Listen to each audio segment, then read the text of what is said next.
Hello साथियों, good morning. हम लोग पिछले क्लास भूगोल के बारे में जानकारी लिए और संसाधन क्या है ये सब हम बताएं। और आज हम लोग उत्पत्ति के आधार पर संसाधन जानेंगे। जो उत्पत्ति के आधार पर संसाधन कितने प्रकार के होते हैं। उत्पत्ति के आधार पे संसाधन दो प्रकार के होते हैं। उत्पत्ति के आधार पे संसाधन दो प्रकार के होते हैं, एक जैव संसाधन, एक अजैव संसाधन। जैव संसाधन में होता है क्या कि इसमें मानव, जीव जंतु, पशु पक्षी, पेड़ पौधा, ये सब जैव संसाधन है जिसमें जान होते हैं। सीधी सी बात है कि जिसमें जान होते हैं वो सभी जैव संसाधन हो जाते हैं। और अजैव संसाधन में क्या होता है कि इसमें खनिज, कलम, कॉपी, धातु, चट्टान, ये सब अजैव संसाधन के अंतर्गत आते हैं। इस सब को अजैव संसाधन कहते हैं। तो जैव संसाधन क्या है? सजीव वस्तुओं के समूह को जैव संसाधन कहते हैं। हम लोग सजीव वस्तुओं के समूह को जैव संसाधन कहते हैं। तो जानते हैं उत्पत्ति के आधार पे।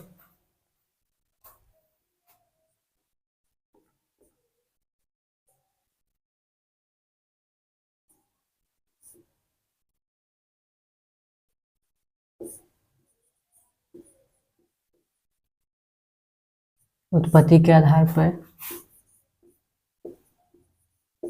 संसाधन दो प्रकार के होते हैं। उत्पत्ति के आधार पर संसाधन दो प्रकार के होते हैं, एक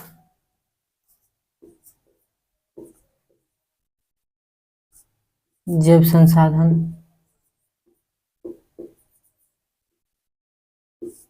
दूसरा अजैव संसाधन। अब जैव संसाधन को हम परिभाषित करते हैं। सजीव वस्तुओं के समूह को हम जैव संसाधन कहा जाता है। पहला जैव संसाधन,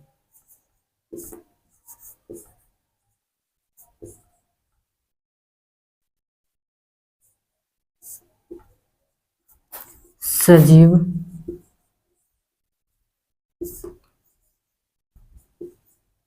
वस्तु के समूह को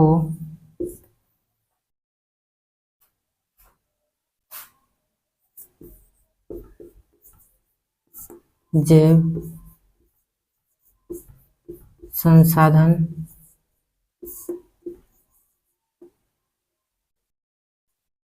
जाते हैं।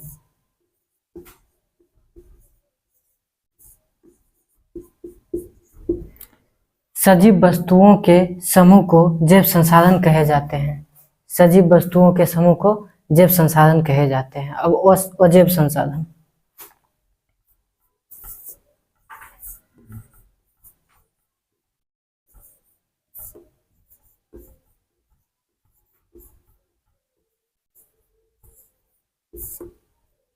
इसमें निर्जीव वस्तुओं के समूह को अजैव संसाधन कहा जाता है। जैसे खनिज, कलम, कॉपी, चट्टान, धातु, ये सब निर्जीव हो गए। निर्जीव वस्तुओं के समूह को अजैव संसाधन कहते हैं।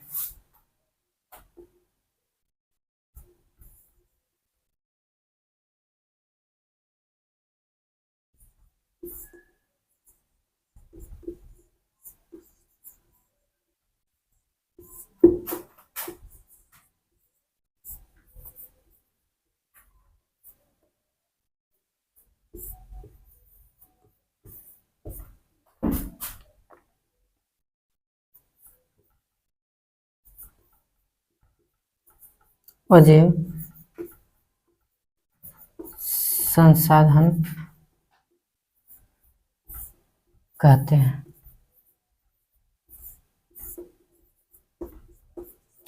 अब ये दोनों के बारे में हम एग्जाम्पल के साथ हम समझते हैं। जैव संसाधन और अजैव संसाधन। जैव संसाधन,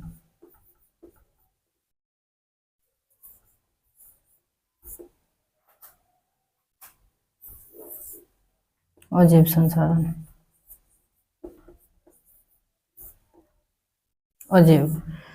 जैव संसाधन में क्या होता है? जिसमें जान होता है, जिसमें जान होता है, जिसमें जान होता है, जिसमें जान होता है। जैसे हो गया मानव, मानव इसमें जान होते हैं। पेड़ पौधा, पेड़ पौधा, पेड़ पौधा, इसमें ये सब जीव है। तो ये सब हो गए जैव संसाधन। पेड़ पौधा, जीव जंतु, जीव जंतु, ये सब हो गए जैव संसाधन। और जैव संसाधन में क्या आ जाता है? और जैव संसाधन में खनिज, खनिज, कलम, कलम, कॉपी, कॉपी, चट्टान, चट्टान, ये सब हो जाता है अजैव संसाधन। उत्पत्ति का मतलब हुआ उत्पन्न करना, जो एक नया, मतलब जन्म लेना। उत्पत्ति, उत्पत्ति, उत्पत्ति, उत्पत्ति का मतलब उत्पन्न करना, मतलब जन्म लिया है। जो उत्पत्ति के आधार पर संसाधन दो प्रकार के होते हैं, जो हम लोग समझ लिए हैं। अब आगे बढ़ते हैं। अब आगे बढ़ते हैं। उपयोगिता के आधार पर संसाधन कितने प्रकार के होते हैं? तो उपयोगिता के आधार पर संसाधन दो प्रकार के होते हैं। कौन कौन? नवीकरणीय संसाधन और नवीकरणीय संसाधन। नवीकरणीय संसाधन में क्या होता है कि इसे एक बार प्रयोग करके पुनः दोबारा प्रयोग में लाया जा सकता है। और अनवीकरणीय संसाधन में क्या होता है कि इसमें एक बार उपयोग करने के बाद इसे दोबारा पुनः उपयोग नहीं किया जा सकता है। जैसे हो गया कोयला, पेट्रोलियम। और नवीकरणीय हो गया सूर्य के प्रकाश, जो हम एक बार ले लेते हैं तो वो उसकी रोशनी तो खत्म नहीं हो जाती है, उसे हम दोबारा प्राप्त कर सकते हैं। जो हो गया सूर्य, पवन, पवन ये एक बार ले लेते हैं तो फिर इसे दोबारा हम इसका उपयोग में ला सकते हैं। तो ये हो गया नवीकरणीय संसाधन। तो अब हम लोग चलेंगे उपयोगिता के आधार पर संसाधन दो प्रकार के होते हैं। उपयोगिता के आधार पर संसाधन दो प्रकार के होते हैं।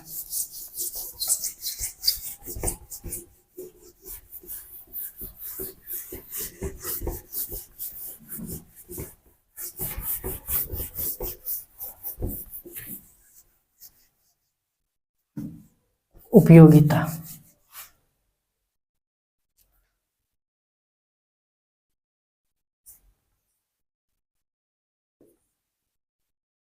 उपयोगिता, उपयोगिता के आधार पर संसाधन दो प्रकार के होते हैं। एक नवीकरणीय संसाधन, एक अनवीकरणीय संसाधन।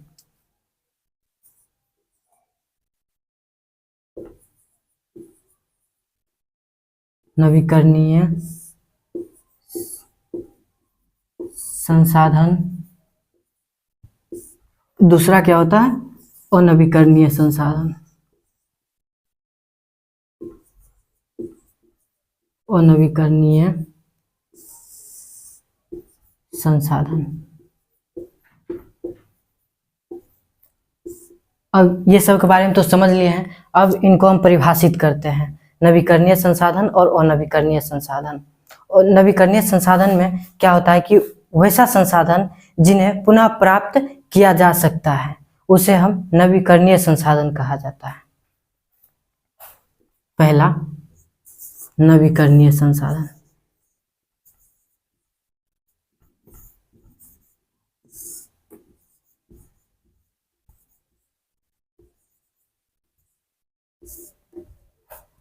वैसा संसाधन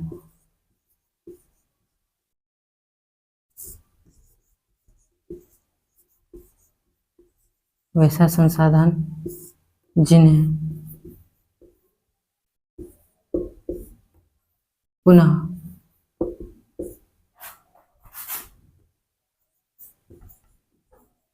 उपयोग में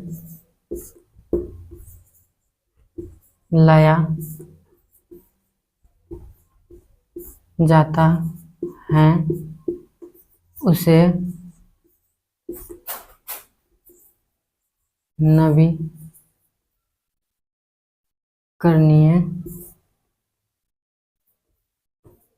संसाधन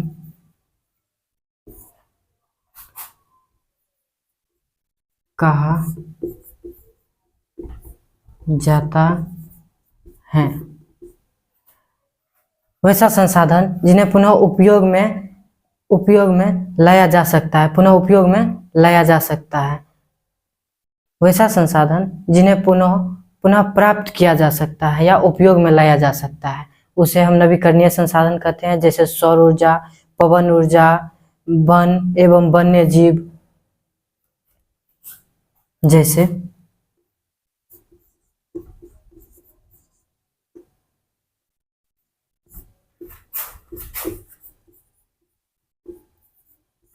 सौर ऊर्जा,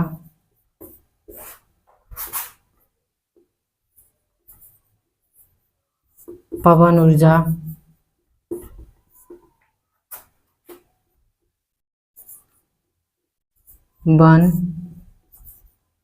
वन्य जीव, ये कभी खत्म नहीं होता है। ये वन्य जीव कभी खत्म नहीं होता है, ये पुनः प्राप्त किया जा सकता है। तो हम लोग लिखते हैं वैसा संसाधन जिन्हें पुनः प्राप्त या उपयोग में लाया जाता है। तो लिखते हैं पुनः प्राप्त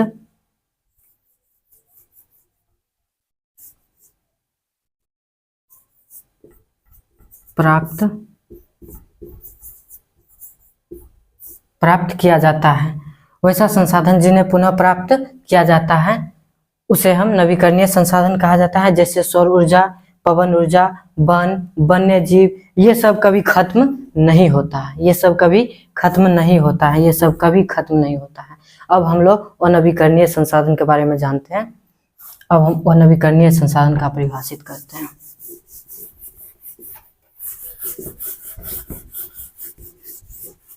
अनवीकरणीय संसाधन, अनवीकरणीय संसाधन में क्या होता है, ऐसे ही लिख देते हैं इसको। वैसा संसाधन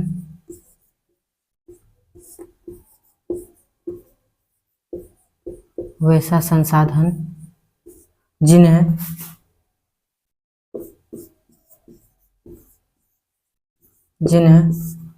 पुनः प्राप्त नहीं किया जाता है उसे अनवीकरणीय संसाधन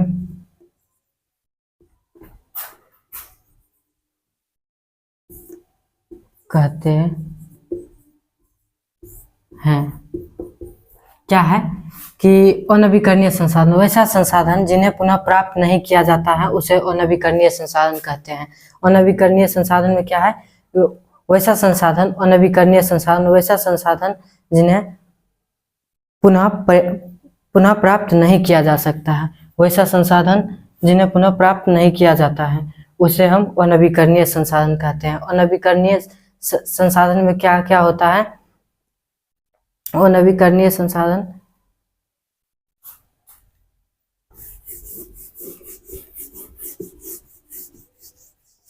अब हम लोग ये सब जान लिए। अब इसका एग्जाम्पल जैसे में देखिए,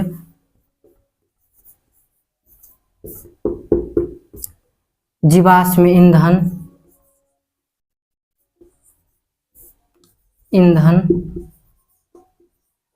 जीवाश्म ईंधन जैसे कोयला,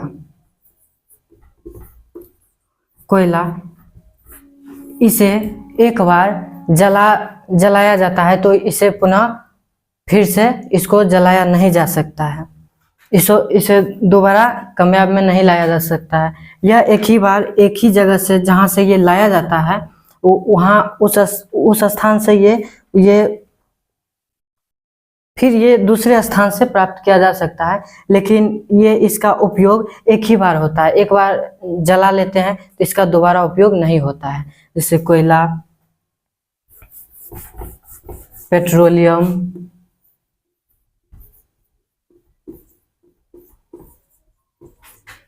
पेट्रोलियम, इसे एक बार उपयोग करने के बाद इसे दोबारा उपयोग में नहीं लाया जाता है। अब देखते हैं नवीकरणीय संसाधन दो प्रकार के होते हैं। अब हम लोग जानेंगे कि इसमें भी दो प्रकार हैं। नवीकरणीय संसाधन में भी दो प्रकार हैं, सतत या प्रवाह संसाधन या जैव संसाधन। लिखते हैं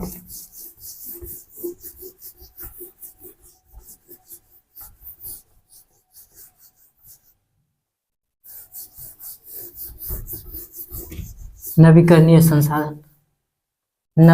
संसाधन दो प्रकार के होते हैं।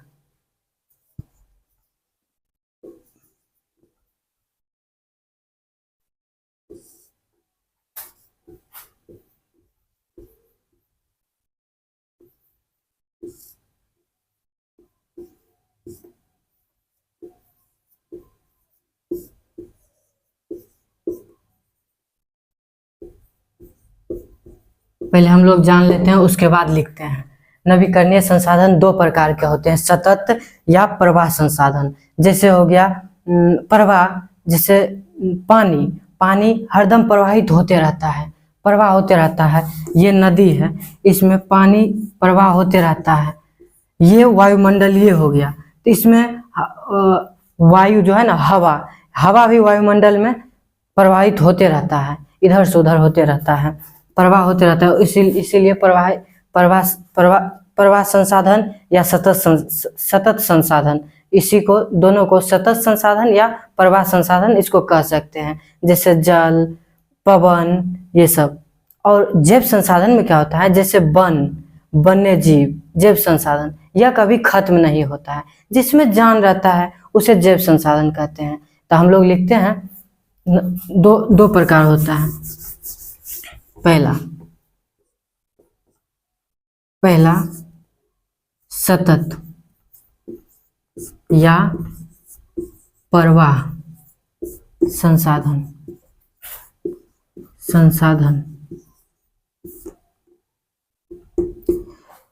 सतत प्रवाह, जल, पवन, ये सब प्रवाह होते रहते हैं वायुमंडल में, तालाब में, नदियों में जल प्रवाहित होते रहते हैं, इसीलिए सतत प्रवाह संसाधन जल, पवन। अब दूसरा जैव संसाधन,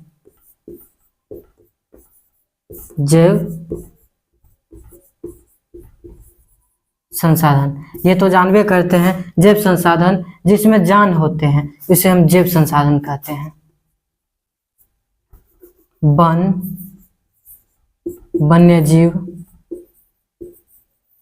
वन्यजीव, ये सब जान लिए। अब हम लोग जानेंगे कि अनवीकरणीय संसाधन तो हम लोग जान लिए, और अनवीकरणीय संसाधन भी दो प्रकार के होते हैं। अनवीकरणीय संसाधन भी दो प्रकार के होते हैं।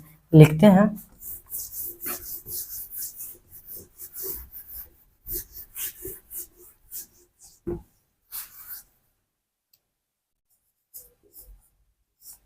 अनवीकरणीय संसाधन कितने प्रकार के होते हैं, दो प्रकार के होते हैं। एक पुनः चक्रीय और दूसरा अचक्रीय।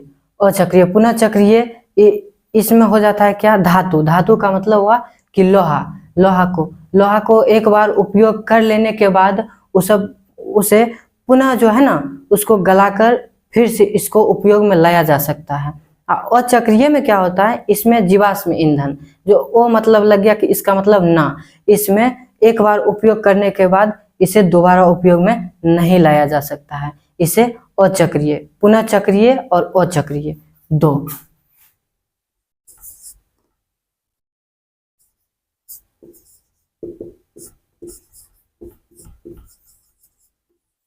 पुनः चक्रीय, अचक्रीय।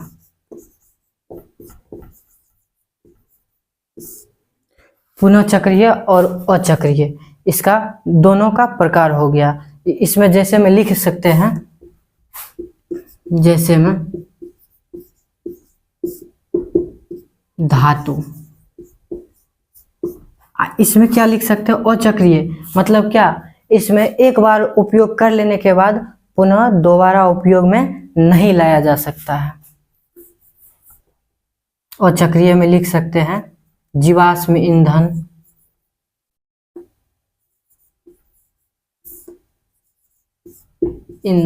जीवाश्म ईंधन, ये हम लोग जान लिए। अब जानेंगे स्वामित्व। अब उपयोगिता के आधार पे जान लिए, अब जानेंगे हम लोग स्वामित्व के आधार पे संसाधन 4 प्रकार के होते हैं। स्वामित्व के आधार पर संसाधन 4 प्रकार के होते हैं। एक हो गया व्यक्तिगत संसाधन, दूसरा सामुदायिक संसाधन, तीसरा राष्ट्रीय संसाधन, चौथा अंतर्राष्ट्रीय संसाधन। तो पहले हम लोग लिख लेते हैं, उसके बाद समझते हैं। स्वामित्व के आधार पे संसाधन 4 प्रकार के होते हैं।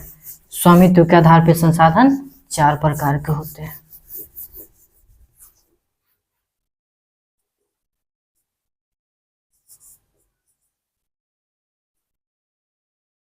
स्वामित्व के आधार पर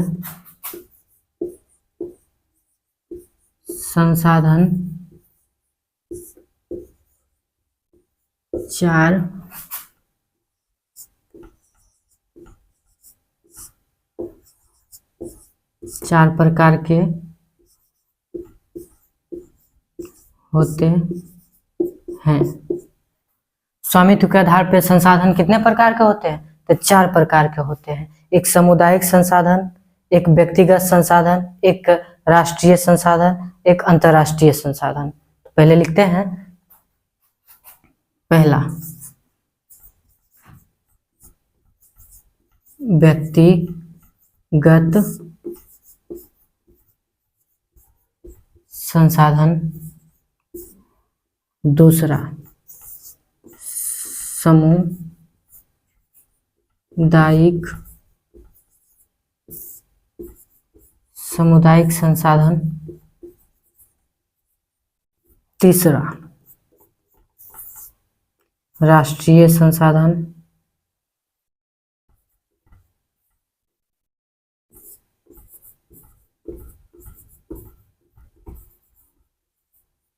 चौथा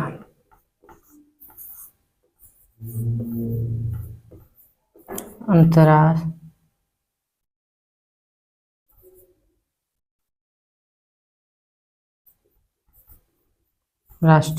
संसाधन।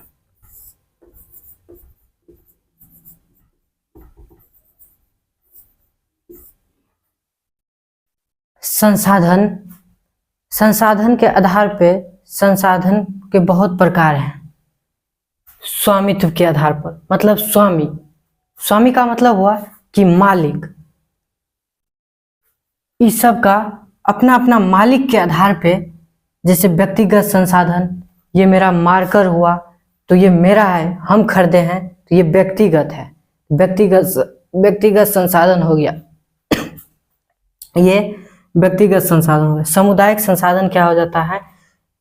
सामुदायिक संसाधन में वैसा संसाधन जिस पर किसी समाज का अधिकार होता हो, जैसे हो गया तालाब, गांव का स्कूल, मंदिर, मस्जिद, ये सब समाज का अधिकार होता हो, उसे हम सामुदायिक संसाधन कहते हैं। और राष्ट्रीय संसाधन, जो राष्ट्रीय संसाधन क्या होता है? वैसा संसाधन जिसमें किसी देश के अंतर्गत उपलब्ध संसाधन हो, उसी को हम राष्ट्रीय संसाधन कहते हैं। और अंतर्राष्ट्रीय संसाधन में क्या आता है? वैसा संसाधन जिसमें अंतर्राष्ट्रीय संस्था का नियंत्रण का हो, उसे हम अंतर्राष्ट्रीय संसाधन कहते हैं। अंतर्राष्ट्रीय संसाधन देखिए, किसी देश की तट रेखा से 200 किलोमीटर की दूरी तक का क्षेत्र अपवर्जक आर्थिक क्षेत्र कहलाता है। अपवर्जक आर्थिक क्षेत्र कहलाता है। 200 किलोमीटर अपवर्जक आर्थिक क्षेत्र कहलाता है। तो हम लोग पहले जान लेते हैं कि इनको परिभाषित कैसे करेंगे।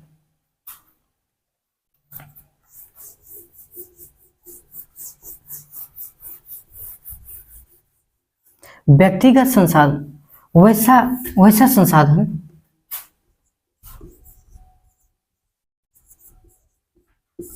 वैसा संसाधन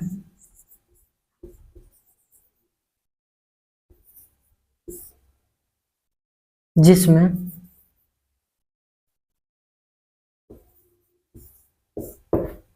व्यक्ति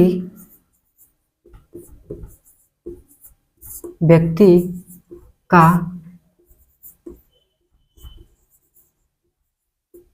अधिकार हो उसे व्यक्तिगत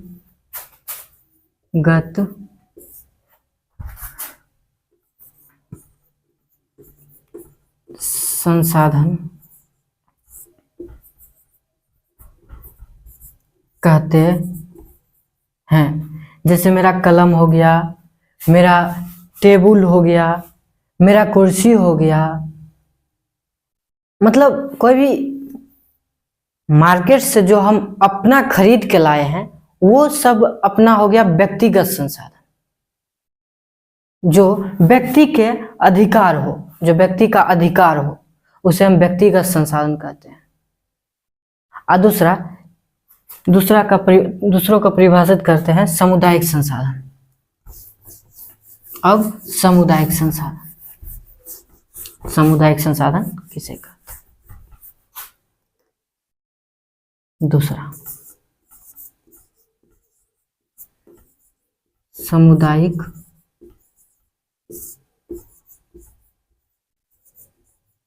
संसाधन क्या बोले थे?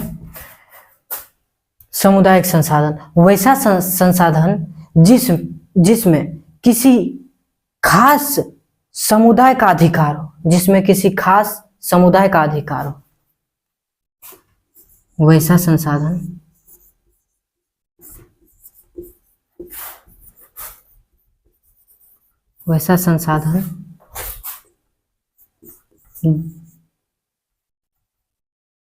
जिस पर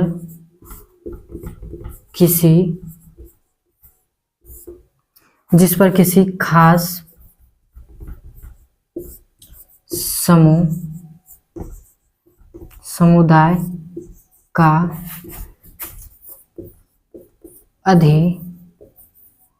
अधिकार हो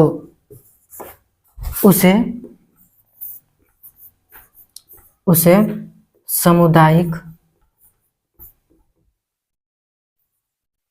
सामुदायिक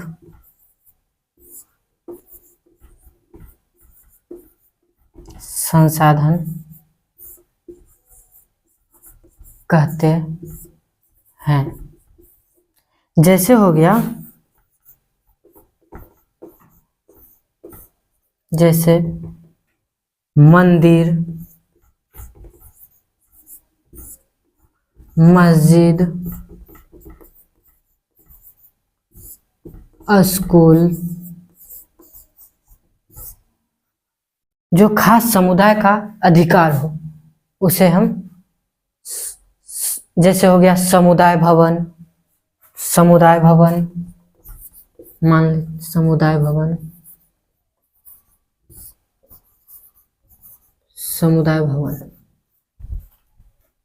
सामुदायिक संसाधन वैसा संसाधन जिस पर किसी खास समुदाय का अधिकार हो उसे हम सामुदायिक संसाधन कहते हैं। जैसे मंदिर, मस्जिद, स्कूल, समुदाय भवन, ये सब हो गया किसी खास समुदाय का अधिकार हो उसे हम सामुदायिक संसाधन कहते हैं। अब हो गया, अब हम लोग जानेंगे राष्ट्रीय संसाधन। वैसा संसाधन, पहले इसको मिटा देते हैं।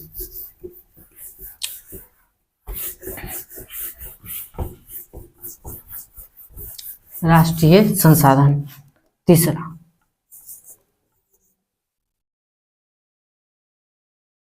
राष्ट्रीय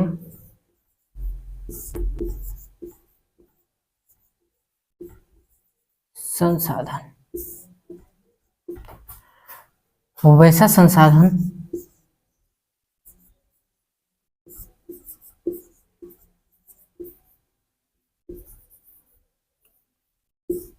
वैसा संसाधन जिस पर क्या, राष्ट्रीय संसाधन, वैसा संसाधन जिस पर किसी देश के अंतर्गत उपलब्ध सभी संसाधन हो, देश के अंतर्गत उपलब्ध सभी संसाधन हो, वैसा संसाधन जिस पर किसी देश के अंतर्गत उपलब्ध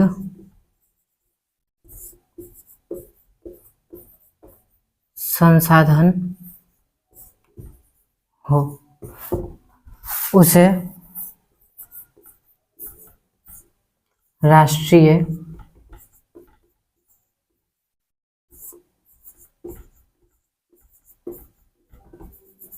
संसाधन कहा जाता है। इसे राष्ट्रीय संसाधन कहा जाता है।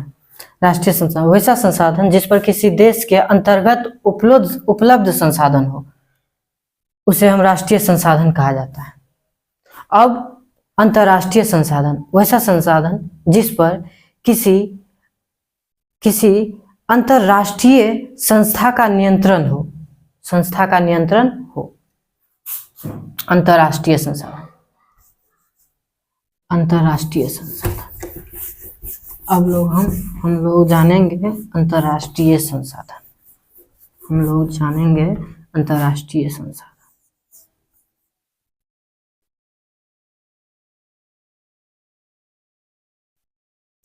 अंतर्राष्ट्रीय संसाधन।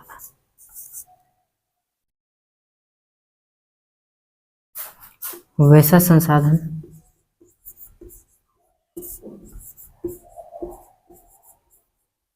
संसाधन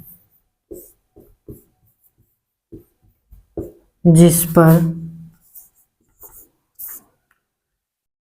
पर अंतर्राष्ट्रीय संस्था का नियंत्रण हो, जिस पर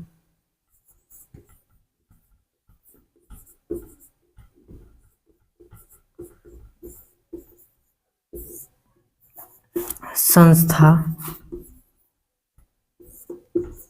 का नियंत्रण हो, उसे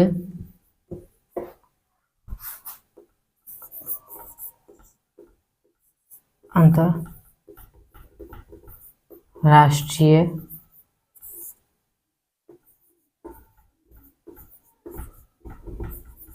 संसाधन कहते हैं। अंतर्राष्ट्रीय संसाधन कहते हैं। अंतर्राष्ट्रीय संसाधन में होता है किसी देश की तट रेखा से 200 किलोमीटर की दूरी पर तट का क्षेत्र अपमर्जक आर्थिक क्षेत्र कहलाता है। 200 किलोमीटर। हम लोग आज भर इतना ही तक पढ़ेंगे, और प्रकार है जो इससे आगे कल पढ़ेंगे। आज जितना पढ़े हैं थोड़ा अब हम रिवीजन कर लेते हैं। क्या पढ़े थे? उत्पत्ति के आधार पर संसाधन दो प्रकार के होते हैं, एक जैव संसाधन और अजैव संसाधन। जैव संसाधन सजीव वस्तुओं के समूह को जैव संसाधन कहा जाता है। अजैव संसाधन में क्या होता है? निर्जीव वस्तुओं के समूह को अजैव संसाधन कहा जाता है। जैव संसाधन में मानव, जीव जंतु, पशु पक्षी, पेड़ पौधा। अजैव संसाधन में क्या होता है? खनिज, कलम, कॉपी, चट्टान, धातु, ये सब हो गया अजैव संसाधन। अब पढ़ेंगे, अब हम लोग क्या पढ़े थे? उपयोगिता के आधार पर संसाधन दो प्रकार के होते हैं, एक नवीकरणीय संसाधन, एक अनवीकरणीय संसाधन। नवीकरणीय संसाधन में क्या पढ़ते हैं? वैसा संसाधन जिन्हें पुनः प्राप्त किया जा सके, किया जा सकता है, उसे हम नवीकरणीय संसाधन कहते हैं। अनवीकरणीय संसाधन में क्या पढ़े थे? वैसा संसाधन जिसे पुनः प्राप्त नहीं किया जाता है, उसे अनवीकरणीय संसाधन कहा जाता है। जैसे अनवीकरणीय संसाधन में जैसे जीवाश्म ईंधन, कोयला, पेट्रोलियम, ये सब दोबारा प्रयोग में नहीं लाया जा सकता है। नवीकरणीय संसाधन दोबारा उपयोग में लाया जा सकता है। जैसे हो गया सौर ऊर्जा, पवन ऊर्जा, सब दोबारा उपयोग में लाया जा सकता है। अब उसके बाद क्या पढ़ते हैं? अनवीकरणीय संसाधन, ये तो परिभाषित कर लिए हैं। अब पढ़ेंगे अनवीकरणीय संसाधन भी दो प्रकार के होते हैं। अनवीकरणीय संसाधन भी दो प्रकार के होते हैं। तो कौन कौन होते हैं? पुनः चक्रीय और अचक्रीय। पुनः चक्रीय मतलब क्या? से एक बार उसे उपयोग कर लेने के बाद दोबारा उपयोग कर सकते हैं। से कैसे? मतलब धातु लोहा हो गया, लोहा को पिघलाकर वो उसको उपयोग कर लिया जाता है, उसके बाद उसे पिघलाकर दोबारा उपयोग में लाया जाता है, तो धातु हो गया। और अचक्रीय में क्या हो जाता है? अचक्रीय में ओ लग गया मतलब नहीं, इसका एक बार उपयोग होने के बाद दोबारा उपयोग नहीं किया जा सकता है। जैसे हो गया जीवाश्म ईंधन। जीवाश्म ईंधन में हो गया कोयला एक बार उसे जला लिया जाता है तो उसको दोबारा उपयोग नहीं किया जा सकता है, कोयला। और पेट्रोलियम एक बार उसे जलाकर दोबारा उसा उपयोग में नहीं लाया जा सकता। उसके बाद हम लोग पढ़े थे स्वामित्व के आधार पर संसाधन 4 प्रकार के होते हैं। स्वामित्व के आधार पर संसाधन 4 प्रकार के होते हैं। तो कौन कौन? एक हो गया व्यक्तिगत संसाधन, सामुदायिक संसाधन, राष्ट्रीय संसाधन, अंतरराष्ट्रीय संसाधन। व्यक्तिगत संसाधन में क्या पढ़े थे? वैसा संसाधन जिस पर किसी व्यक्ति का अधिकार होता है, अधिकार हो, उसे व्यक्तिगत संसाधन कहते हैं। जैसे भूखंड, घर, वो अन्य। भूखंड व्यक्तिगत संसाधन, व्यक्तिगत संसाधन का शायद एग्जाम्पल नहीं दिए थे। व्यक्तिगत संसाधन, व्यक्तिगत संसाधन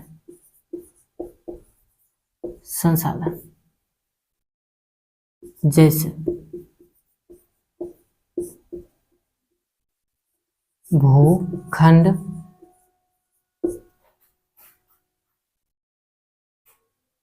धरती को टुकड़ा, भू मतलब भूमि, जो भूमि कह सकते हैं इसको, और इसे खेती उती में टुकड़ा के सहायता से इसको खेती किया जा सकता है। भूखंड हो गया। उसके बाद घर हो गया, घर